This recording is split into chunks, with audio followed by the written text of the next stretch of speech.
I'm SP from the GonnaGeek.com show, a weekly geek news podcast that is part of the GonnaGeek.com network. Just like the show you're checking out now. Shows on the network are individually owned and opinions expressed may not reflect others. Find other amazing geek shows at GonnaGeekNetwork.com.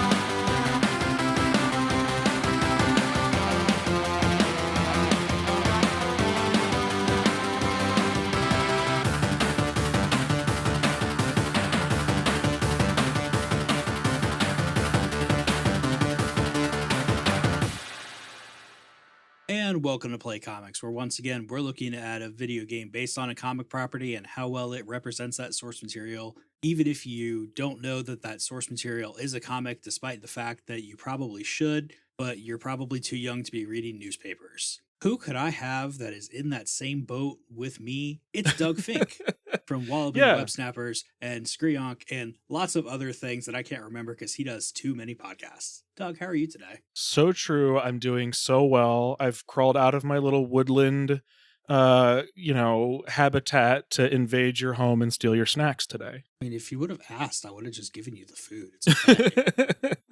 No dramatic tension that way. That is true. But in case anybody hasn't guessed or didn't look at the episode title or the episode art, which I spend so many seconds putting together every week, we are looking at Over the Hedge. And Doug, I just have to know, because when I showed you the list of things that were available, I mean, this wasn't like okay, I guess I can cover Over the Hedge. It was, ooh, I want to talk about that. What was it that made you so excited for Over the Hedge? Yeah, well, one, I was just kind of excited it was on the list of like hard bookings. Like that just was exciting to me. But there's a couple reasons. I realized relatively recently that I, for about a decade now, since I've been doing my podcast, have always talked about my earliest comics as superhero comics. And when I started reading Spider-Man or when I started reading Batman, the first comics I read were all comic strips in the newspaper, this mythical thing called a newspaper that children don't know about. And so that was one thing. It was like an excuse to revisit some old newspaper comics or like comic strip collections that I used to read. It was like a lot of Calvin and Hobbes and Garfield and Foxtrot and all that sort of stuff. And the other thing is that there is the Over the Hedge movie, which I know is not what we're talking about, but I love some CGI animated movies. I have a whole podcast about Pixar, and we're not doing a DreamWorks podcast, but we've dipped a little bit into it, and I'm pretty familiar with their catalog as well. So there were a couple things that made me excited to be like, what would an actual Over the Hedge game look like? What would that be? Because I couldn't quite envision it. It's funny that you should say we're not looking at the movie, because it is a movie tie-in game. So it is weird. Yes, it is very much a movie tie-in game. I know, I don't want to spoil the answer to does this represent the comic well, but it's a movie tie-in game. I mean, to be fair, that in itself does not spoil anything, because the NES Batman game is a movie tie-in game. And represents the comic well? Very well. Nice. So it's possible. Did you read Over the Hedge growing up? Because me thinking about what I had available in the papers, I don't remember seeing it. I don't think it was in our paper. I do remember a lot of what was, and this wasn't one. And I even remember at some point when I was in high school, the Cleveland Plain Dealer, our local paper, made a big deal about adding like 5 new strips. And so for like a full year, I like kept up with like the 5 new strips. I remember it was like Get Fuzzy, Non Sequitur, maybe I think Zits was one of them, but I don't think Over the Hedge was ever a regular one in my paper. If I read it as a kid, it would have been from the library in like a collection, but it's certainly not one of the newspaper strips I'm more familiar with. I read a lot of it before we did this just to brush up, but yeah, I didn't grow up with this one. Kids today could be growing up with it because it's still going. which I I think saw is that. weird. I don't know why I think that's weird, because newspaper strips, they know that people go in and out, so you don't have to worry about like not recycling stories all the time. Yeah. And I mean, this is one that pulls from pretty current event type issues in the comics. Like, you can see things about crypto and hmm horrible people in politics and stuff. And I mean, that's just there. And some of this writes itself because the world is a crazy place. Yeah, it's all observational comedy for the most part. There's not there are certainly like week to week sometimes sort of storylines, but it's usually just a longer observation about something. So early on, maybe they're going to like a seminar, and that seminar, quote seminar, they're woodland creatures, but lasts for a few, couple weeks maybe. But yeah, it's mostly observational humor. So like as long as things are happening in the world, they could keep making Over the Hedge. And then you've also got this DreamWorks movie that, I mean, for the most part, I mean, it's just one of your little fluffy, it's not good, but it's fun kind of movies, which I can really appreciate. I love those kind of things. And I mean, even though they take some creative license there with the characters and the aspects of their personalities and everything, you've still got essentially just here's these woodland creatures against the invading human nature. Yeah, the movies DreamWorks movies in general are interesting to me because where Disney has the reputation of taking like fairy tales and adapting them into movies and then like pretending they own a classic fairy tale, DreamWorks makes a lot of their movies by adapting like kids books that people hadn't heard of until the movie existed, and they do take tons of liberties. So like Shrek is a book, How to Train Your Dragon is a book, Wild Robot's a book, Home is a book. But all of the movie adaptations are like pretty different. And a lot of times I think they're sort of better for it. I don't know if Over the Hedge is better for taking the liberties, but it certainly makes a lot more sense as a movie than like how the comic strip is actually structured. So I think it's a fine movie. It did well enough, but not well enough for a sequel, even though I think a sequel would be like super easy for this movie to do. But it's an easy watch. It really surprises me too that there's not a sequel, like especially now, because you've got things that are going back and, hey, let's do a sequel to something that came out 10-15 years ago. Like, this is one that you could so easily do. I mean, you'd have to get different voice actors or different characters in there because some of them just can't do it anymore, or their families rightfully won't let them do it anymore. Yeah. Bruce But they're Willis. clearly voice alikes because this game is like the video game is full of them, So yeah, I mean, it's definitely something you could do with it. But looking at like the movie, your main characters are RJ the raccoon and Vern the turtle. I think those are the biggest changes personality wise, because you've got the I'm gonna go crazy, do whatever I want chaos engine in RJ, and the stick in the mud, I'm gonna make sure that everything gets done that needs to get done while I'm taking care of everybody and make sure you don't go too crazy, Vern, who in the comics is also a little bit of a chaos engine. I was going to say, I think the biggest disappointment for me with the movie and then reminding myself how the comics are is like, I think Vern is so much funnier in the comics because he's not just like a stick in the mud. Like he's kind of he's a weird guy. He's easy to make fun of. But it's not because he's like a nerd, It's like he wants to be good with ladies, but is not good with ladies. Like he has all these like kind of weird ideas, or is a little bit sort of new agey at times, and all that stuff feels very much not how they adapted Vern for the movie and therefore the game. Which really surprises me. And I feel like a lot of things I'm saying are really surprising me in here because in the comic, you have basically three main characters, Vern, RJ, and the squirrel. And like, that's it. So you could have had any character be the stick in the mud. And I don't know why they went with it being Vern, because they could have had him be anywhere in the story. Yeah, the only thing I can think of is that they were really banking on this becoming a franchise, and then movie 2 onward, they could be the sort of dynamic duo that they actually kind of are in the comics. And so starting them off as like opposing forces, I guess, might have been what they were trying to do. But one of the big things with the movie is that it's fine and it's easy to watch and it's not a bad movie, but it's so reminiscent of other movies that do its parts better. So like there's sort of a Woody Buzz dynamic happening in Over the Hedge that is just done better in Toy Story, you know? So I don't know. Maybe it was just supposed to be like enemies to friends type of situation. Yeah, I can't think of any other reason why they would have done that. And Doug had to sit here through 10 minutes of silence that I thankfully took out from the listeners having to hear while I was trying to think if there was any other reason. And there's not. I do think that the characters they added to the movie definitely seemed like they were ones that could fit into the comic really easily. Yeah. Even though having a skunk pretend to be a cat is probably the biggest tropey of tropes ever. There's another one. Yeah, I think the skunk would be so easy to adapt into the comic. I think the family of porcupines could add a whole layer to the comic, like having this family there, having these young critters around, being influenced by these two sort of like scampy dynamic duo characters.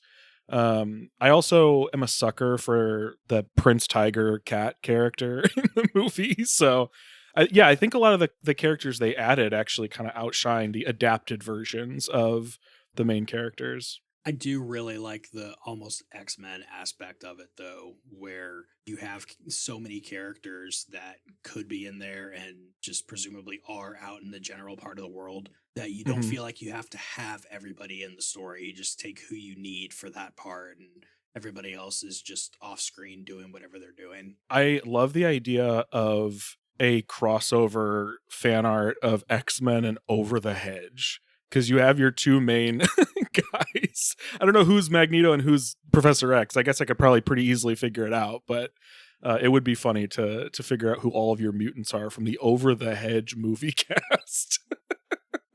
I bet no one's ever done it. I bet you that is not fan art that exists. Well, we're going to rack our brains trying to think of which artists we know that we could sucker into making this right? happen. While I drop some promos for a few other things. Those were some great things to check out, but first let's finish up here.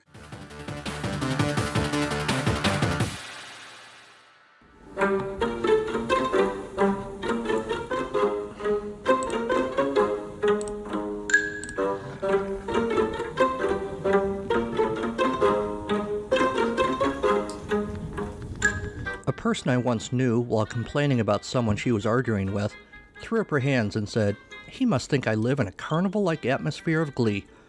Upset as this person was, though, I always thought this sounded like kind of a cool state to live in. Well, I'm not there yet, but I've got a website, carnivalofgleecreations.com, and there's stuff on there, everything you can want, like the podcast Atari Bytes, featuring old games and original short stories that are pretty unrelated. And my other podcast, It's a Podcast, Charlie Brown, covering anything and everything in and around the iconic Peanuts comic strip. If the printed word is more your thing, there are books on there too, like The Novel in the Saint Nick of Time and short story collections Misery Banana, Hell's Cereal, and Second Duck on the Right. Want to know what else I'm up to? That's all there too. carnivalofgleecreations.com. Everything you need. Glee not included.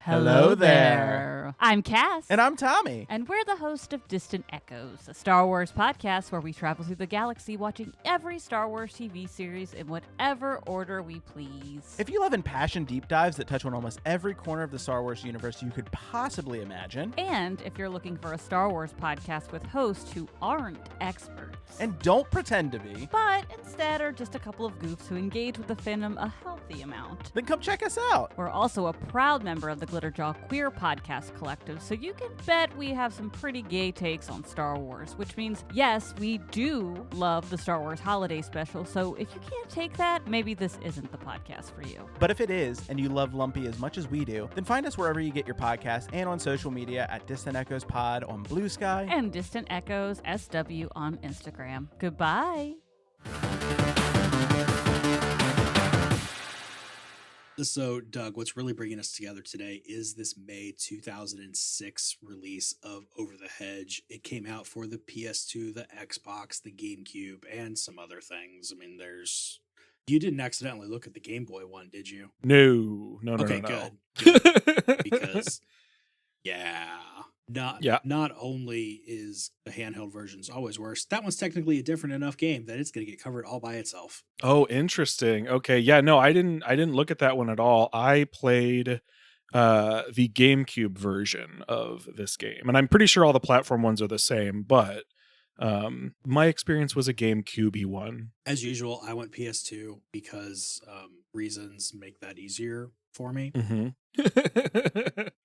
I mean, and it's a movie tie-in game where you're essentially playing the movie, and yeah. Although this one is more like somebody else came in and said, "Okay, cool, we're gonna take this movie storyline and we're gonna make an actual game with it, and not just here's cutscenes. Watch the movie, except you're pressing buttons." Well, it is interesting. I mean, movie tie-in games are interesting because you could get the former of what you were talking about, where it's just like, here's the story of the movie from beginning to end with your cutscenes.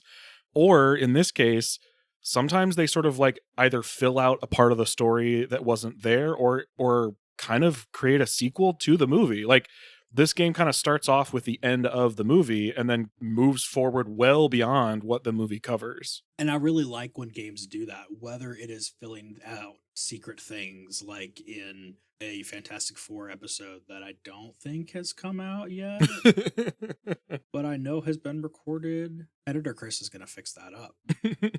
I really like when games do that, though, because if I wanted to watch the movie, I'd just watch the movie. And it's not like this is a Spider-Man game where I don't care that I'm just watching the movie. I still get to be Spider-Man. This is something that, I mean, it's almost like baby's first Devil May Cry in a way. Oh, interesting. That's a fun way to think about this that I wasn't quite doing. Because it's a very, this game is very much what I imagine when I think of a movie tie-in game based on when I started playing video games. Because I didn't play any movie tie-in games on like SNES or Genesis or anything like that. Although I probably played like Lion King or something. But most of the movie tie-in games I played were on PS1 or PS2. So I think of like a Bug's Life tie-in game or a Toy Story, like later Toy Story tie-in games. And a lot of those just end up being kind of 3D action platformers. But there was something about Over the Hedge that made me be like, it's not just a 3D action platformer. And I think you nailed it. There's just like constant combat happening that wouldn't necessarily happen in a purely just platforming tie-in game. And not only constant combat, but constant having to actually do things. Like when you start off the game, you're just taking out birdhouses with your golf club. Yeah. Like it's cool. You're not really fighting anything except the environment that's trying to destroy you. But you're still doing things that are obviously going to happen in the movie and obviously could happen in the comic. You just get to do it in a really fun way, but it's also made knowing little kids are going to play it, so it's not ridiculously hard. That's the thing. I think I would have been really, I mean, the movie came out in 2006, so this would have been around that time, so I wouldn't have really played this game. But if it had come out earlier, I would have played the crap out of this game as a kid because it's so similar to other games that I was already playing, and it's a game with a checklist. So it's literally just like, go back into the level and do this thing you didn't do the first time. And that's like, I'm pretty sure that's how Gex Enter the Gecko sort of operates. And a lot of those similar games of the time, it's like, here's your level, here's your checklist of things to do, which makes replayability really easy. And this follows like that exact formula. 2006, I would have been in college. So if I had thought about this one at all, it probably would have been like, all right, cool. If I can get this used at GameStop kind of thing, then yeah, I'll get it. Because in college, you just wanted cheap games. And this is one that you can just play between class real quick. And oh, darn, if you don't remember to save, not a big deal. Just do it again. Right. Yeah. This is a game that would have been like the exact right time for my younger brother, who's 4 years younger than me. And if he had it, I would have played it and had a good time. I just never would have picked it up myself. But like you said, too, this one also goes beyond the movie, which is just great. Wrong tab. I had the PS2 manual open, and then I decided to close the tab. Being able to go beyond the movie is great. Having multiplayer with this is great. I mean, you can be Vern or RJ or Hammy or Stella the skunk. And, you know, you just get to be these characters, and it's great, and I love them. Two things on that. Any game that is going to let you do drop-in couch co-op is going to be something I will give praise to. Like, that's I don't say this from a developer standpoint because I'm not one, but it's such a relatively easy thing to sort of envision for a lot of games, even if it's not an easy thing to do in a lot of games. So I'm always happy to see it. And then the other thing too is because you only get 2 characters on screen, but you have 4 characters to choose from, technically, like, you do get different dialogue based on who you are playing as or with, because the characters are talking while you are playing, and some of the cutscenes that aren't like full cutscenes that are just sort of like transition from, part 1 to part 2 of a level have dialogue as well. So you could, I mean, I don't know that this would entice me to do the whole thing all over again, but you could get different dialogue and conversations based on playing different characters. But if you really wanted to, you definitely could do it all over again because it's not like this is a long game. No. And it has mini games, which are actually functionally good. Yeah, tell me about some of the mini games because I didn't really dip into them a whole lot. Because to be totally honest, I was kind of like invested in the game, like the actual progression of the game. I kind of assumed that's what you would do. I'm glad I was right. Okay, so you have 3 mini games in here. Okay. The worst one, which is still really good, but one of them has to be the worst just because that's how words work, is called Range Driver, where you are basically just shooting your golf balls at whatever it says that it wants you to hit at the moment. And there's different types of objects in the yard. And the only reason that's the worst one is that you don't really have much control over how the ball flies. So you can't curve it around things or anything like that. You just kind of aim and hope that nothing gets in the way. Gotcha. Yeah, that's interesting because like if you are playing as RJ, you have the golf club and it's all very like snap to aiming. So you're not really having to do a whole lot other than just make sure your cursor is pointing at the right thing. So it's interesting to have a mini game based on a similar mechanic. You have RC Racers, which is exactly what it sounds like. You're just racing. I'm so mad I didn't play that now. And with what's in here in the game, it's not enough for a full game all by itself. But they also made it knowing it was going to be a mini game. Sure. So I don't expect it to be. It's a actually good racing game. Is it like a top down to the track, or is it like you are like third person behind over the shoulder of your racer? Yeah, it's more like that third person, like Wow. Mario Kart style view with it. Wow. I might go back and play that, dude. I mean, you're definitely going to go back and play it, especially when I tell you that the other one is bumper carts. Ooh, nice. Where you're driving golf carts and playing bumper cars with them until only one of you is left functional. So you're just like smashing into each other to destroy each other? Yeah.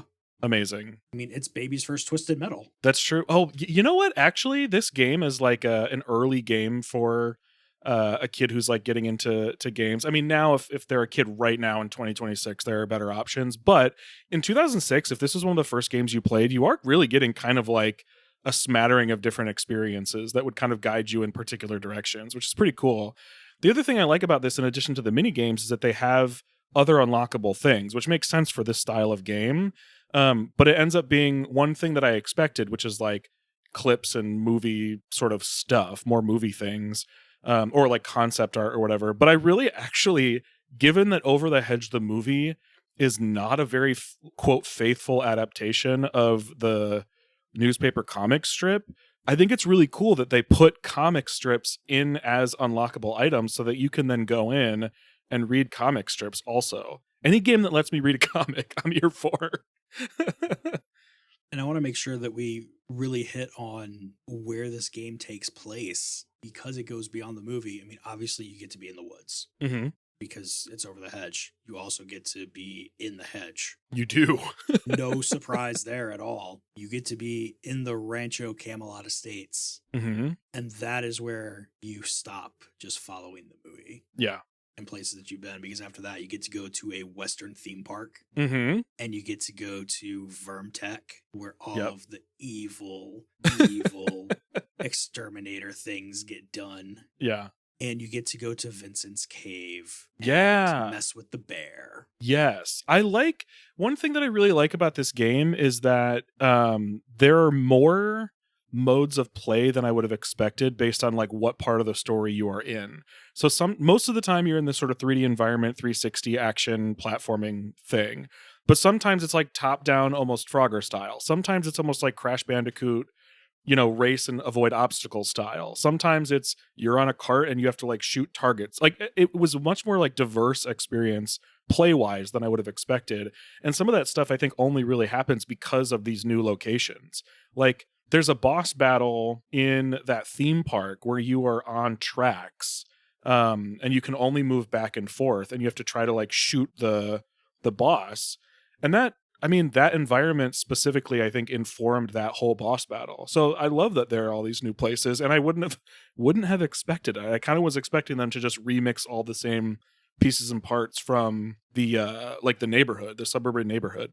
I think this game would do really well getting like an NES remix style thing going with it. Ooh. Because there's so much cool stuff in there, and there's already so many different modes that you get to do, like you said. So being able to go in, adding extra challenges while you're doing that kind of thing could be really fun. Yeah, I agree. But as we start to wrap things up, and as you predicted, this is a shorter episode because it's a short game looking at a comic strip. What do you think this one gets right looking at Over the Hedge?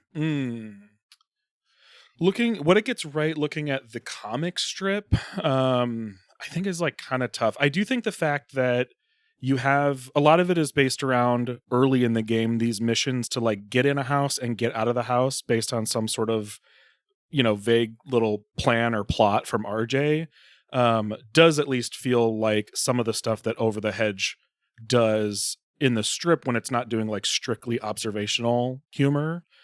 So that feels correct. I think some of the attitude feels correct, although Vern is kind of left out of that, like we already talked about. So those are probably the things as far as the strip goes that I think it gets right. It is like very much the movie. So if that's your only experience, like it's going to feel exactly correct. But the strip is definitely a little bit more loosey-goosey as far as what they actually pull into the game. Yeah, this is one where it very, very much knows that its audience is going to be people who like the movie. I mean, you're not going to have like a Batman tie-in game where somebody just didn't see the movie, but they'll play the game anyway. Yeah. You're going to get that, and that's it. And to be fair, like a lot of people I don't think even know that Over the Hedge, the movie, is based on Over the Hedge, a comic strip. Like, I don't know that that's super... Yeah, I didn't either for a very, very long time. If I remember right, this was on the original list that I grabbed from Wikipedia, and I looked at it and like, what? It's that DreamWorks movie? No, there's no way. I'll worry about it when I get that far, but there's no way. And then I was wrong. Sure enough. What do you think this one gets wrong looking at Over the Hedge?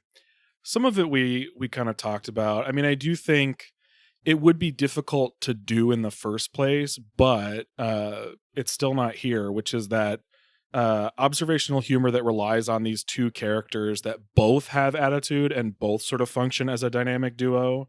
Vern in this game, largely because the story of the movie has already happened, Vern's kind of just there a lot of the time. And a lot of the time I didn't even have him around when I was playing. So him not being really a big part of the game is a huge miss if you were adapting a comic strip where he is one of the two main characters. I also think, there's just not really a way to put, I guess, topical humor that doesn't relate to your family DreamWorks animated movie into this game. So it feels bad to say like they got that wrong, but it is true. Like that stuff just isn't there. I'm with you. I can't fault them too much for missing that out on that aspect of it. Yeah. But this is a kid's game. And I mean, the comics started out with them watching humans doing small group aerobics, I guess is how we can put it, through a window. And you're not going to have that in a kid's game. Yeah. I do think they could have added, this is a big ask, obviously, for a game that I'm sure didn't have a ton of budget or people resources, but they could have added characters from the comic on the human side into some of the plots or the sort of like plans that you're getting up to and shenanigans you're getting up to. But it's makes a lot more sense for these environments to just be empty. I mean, heck, on that note, you could have also had characters from the animal side that were in the comics just in some of the cutscenes. Yeah, that's true. That's true. If you knew somebody who wanted to get into Over the Hedge, would you give them this movie as part of a primer course? Let me take that back. if you knew somebody who wanted to get into Over the Hedge, would you give them this game as part of a primer course? If they specifically wanted to get into Over the Hedge, the comic strip, I don't think I would, because I just don't think it's really going to give them the actual vibe of the comic, but I think it has its own merit. So I think if I gave them this game and they ended up really liking the game and the characters in this game and the sort of vibe of this game, that's not actually getting them into Over the Hedge, the comic strip. So I don't know that it's a great gateway, but it is still kind of a fun game. That's where I am on it too. I mean, I would definitely give somebody this game. This is definitely Yeah. a game that I'm going to keep around for me just to Mhm. play with because it's fun. But I can't see myself, like, even some of my ones where I stretch and it's like, okay, this is kind of all right and I'll give it to you, or this is way too far into the story and I'll tell you it exists and give it to you later. Like, I Mhm. can't give them this one as anything more than, hey, you want to play this game instead of watching this old kids movie, and then I blow your mind with some secret fact. That's what it is. That's absolutely what it is. It's way, way, way more tied to the movie than anything else. So, since we're probably not going to get a sequel to this Yeah, ever, let's just redo it, except with Muppets. sure. Who are you going to cast in this movie? That's interesting because I think for the movie's sake, you need your sort of like, plotty, planny, sort of like slick guy in RJ.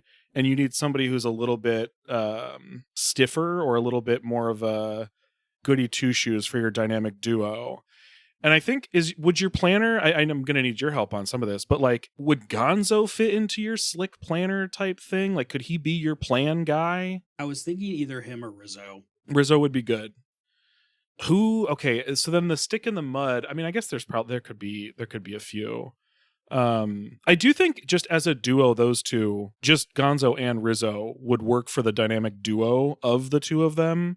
I don't know if the dynamic is the same though. No, if we were adapting the comic, I think those two would be super spot on. Mm-hmm. Adapting the movie, though, I think you would have to do like maybe Professor Honeydew, because you need someone who's a stick in the mud, but not too big of a stick in the mud.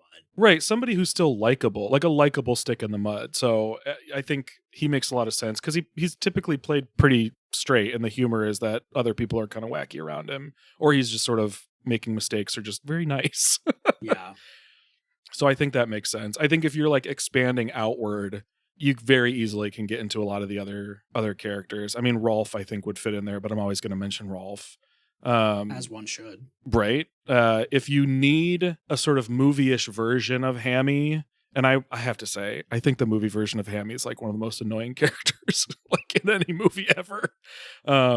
So I don't mean this as an insult, but I think you could put Animal in there and greatly improve that character.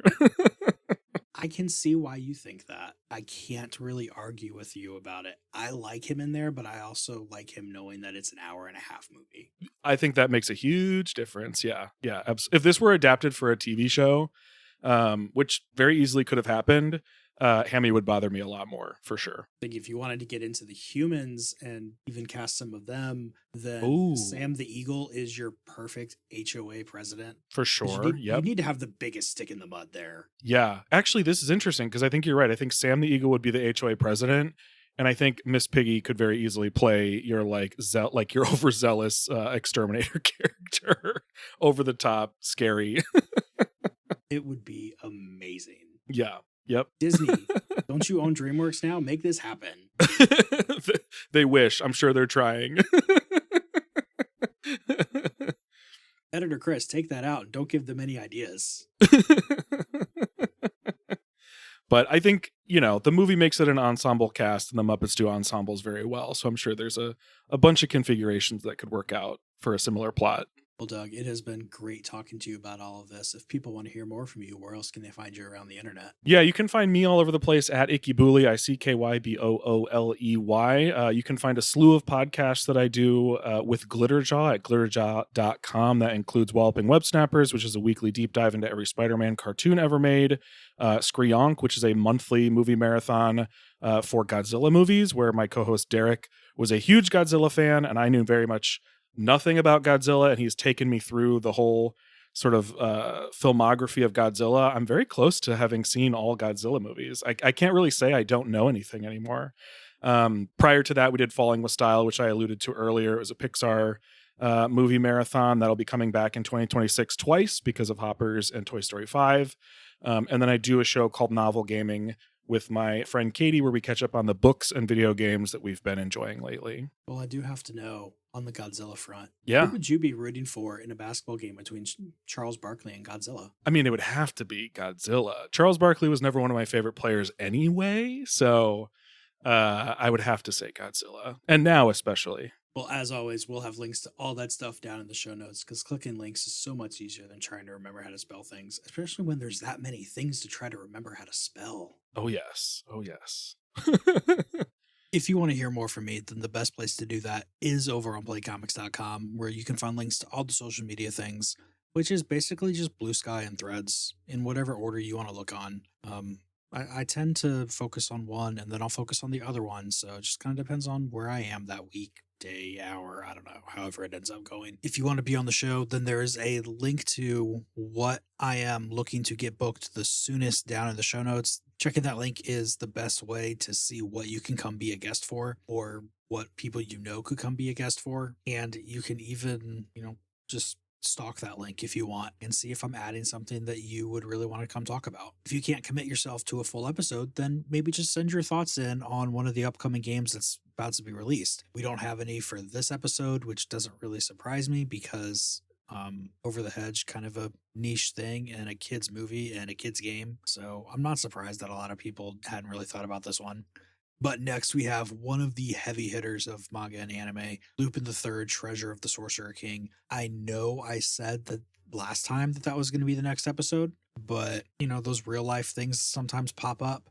And to be perfectly honest with you, this one that we just listened to was shorter and thus an easier edit. So it worked out really, really well with that. If you want to support the show, because unfortunately running a podcast does cost money, you can be like Oh No Lit Class or Dan McMahon and give the show money, or you can just tell your friends or your family or that cool person that you see at the grocery store who just helped you get something off the top shelf.